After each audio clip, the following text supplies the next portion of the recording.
তারিখে কলকাতার যে নওশাদ সিদ্দিকী সমাবেশের ডাক দিয়েছে, ওই দিন ভাঙড়ে একাধিক জায়গায় বড় বড় মিটিংয়ের ডাক দিয়েছে। স্মরণ করো, পরের বারে তারা যখন ডাকবে তোমরাও চারিদিকে ঘিরবে, তারা যে ভাষায় তোমাদেরকে দেবে তোমরা দাও, না হয় হবে না। এবার মিটিং ডেকেছে বলে সমস্যা না, এটা বাজে কথা। কিন্তু কেউ যদি চক্রান্ত করে তাহলে সংবিধান বিরোধী, আমার রাইটের ওপর অধিকার হরণ করে। যখন এরা ডাকবে কোনো জায়গায়, প্রতিটা মোড়ে মোড়ে তোমরা মিটিং করো, যেখানে যাকে পাবে, যে ভাষায় এরা তোমাদের সঙ্গে ব্যবহার করবে সেই ভাষা তোমরা করবে, দেখবে সব কিছু সিধে হয়ে যাবে। আসতে গেলে লড়তে হবে, সোজাসুজি কথা, কেউ দয়া করবে না। দেখছো জোর করে ডেকে ডেকে নাম কেটে দিচ্ছে। যখন জোট বাঁধবে আর খেদাতে লাগবে, একটা প্রবাদ বাক্য আছে, তখন কিন্তু সব বেড়া সাইজ হয়ে যাবে। এটা হচ্ছে কথা।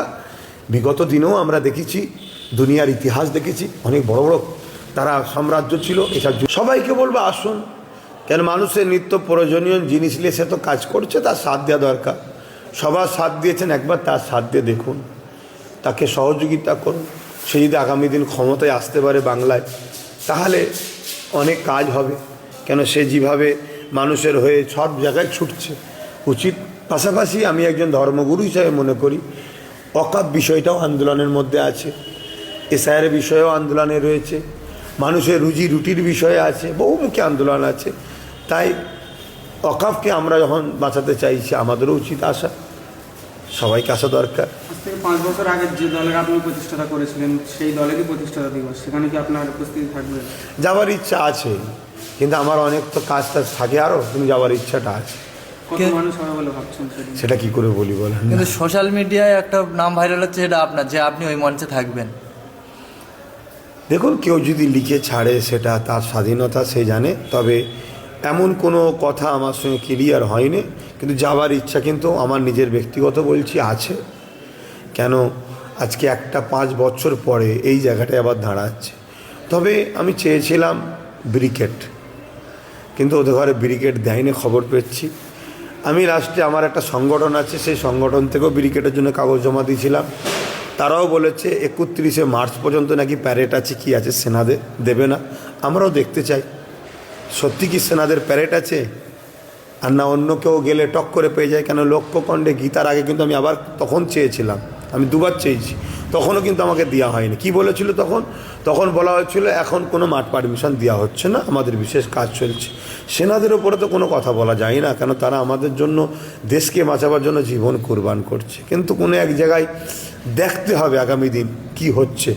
তো সেই জায়গায় আবার এই যে বললেন মার্চের 31 তারিখ পর্যন্ত প্যারেড চলছে, হতেই পারে, তা আমার কোনো আপত্তি নয়, তাদের মাঠ। কিন্তু কেউ কোনো চাইবে তা পেয়ে যাবে, আর আমরা পাবো না। যদি এই দিশা দিয়ে হয় তাহলে আমাদের দুঃখ লাগবে। কিন্তু তারপরেও সেনাদের বিরুদ্ধে তো আমাদের কোনো কথা নেই।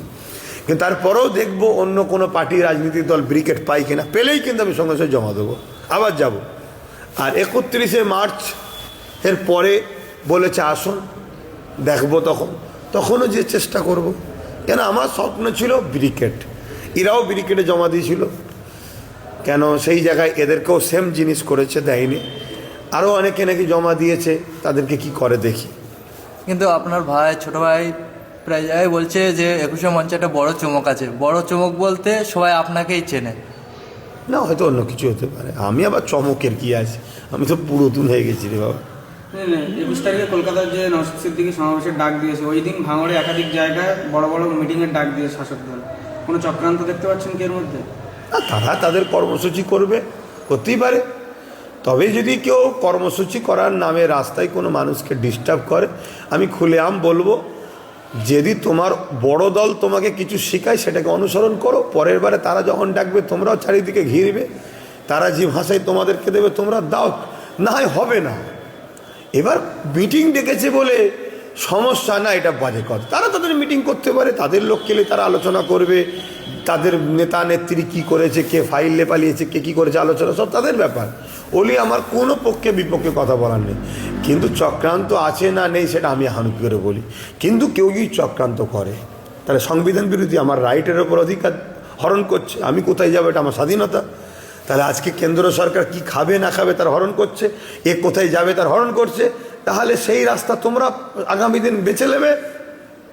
যখন এরা ডাকবে কোনো জায়গায়, প্রতিটা মোড়ে মোড়ে তোমরা মিটিং করো, যেখানে যাকে পাবে, যে ভাষায় এরা তোমাদের সঙ্গে ব্যবহার করবে সেই ভাষা তোমরা করবে, দেখবে সব কিছু সিধে হয়ে যাবে। বাঁচতে গেলে লড়তে হবে, সোজাসুজি কথা, কেউ দয়া করবে না। দেখছো জোর করে ডেকে ডেকে নাম কেটে দিচ্ছে। আমরা দেখেছি এই 21শে জানুয়ারি উপলক্ষে বিভিন্ন জায়গায় ছোটোখাটো সভা করছে আইএসএফ থেকে, সেখানে শাসক দলের বাধা হচ্ছে এবং মারধরও করা হচ্ছে আইএসএফের ওপরে। শাসক দল এখন আতঙ্কে ভুগছে।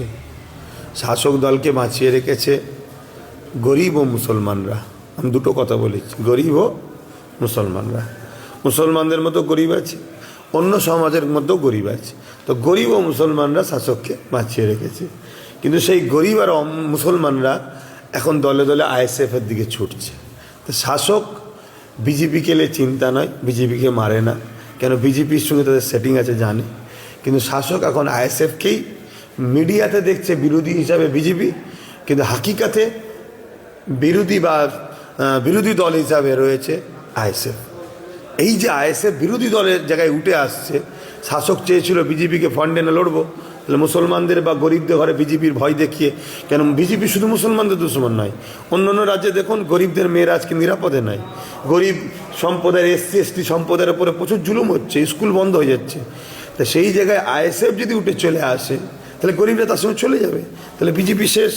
আর বিজেপি যখন থাকবে না, তার মানে তার পরের বারে টিএমসি শেষ। তো এই জন্য এরা উঠে পড়ে লেগেছে।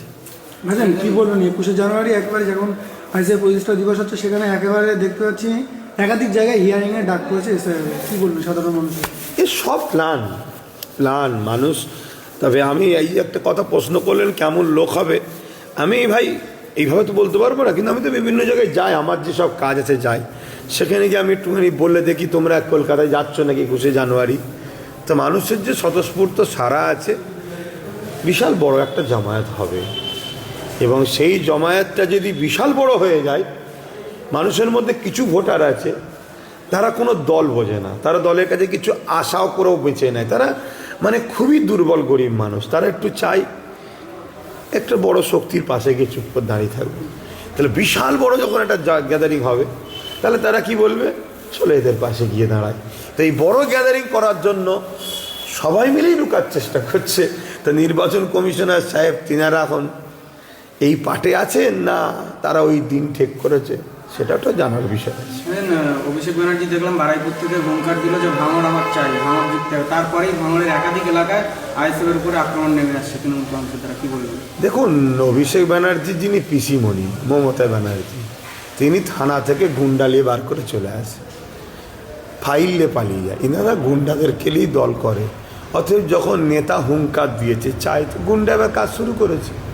কিন্তু মনে রাখবেন, সাধারণ মানুষ যখন জোট বাঁধবে আর খেদাতে লাগবে, একটা প্রবাদ বাক্য আছে, তখন কিন্তু সব ব্যাটা সাইড হয়ে যাবে। এটা হচ্ছে কথা।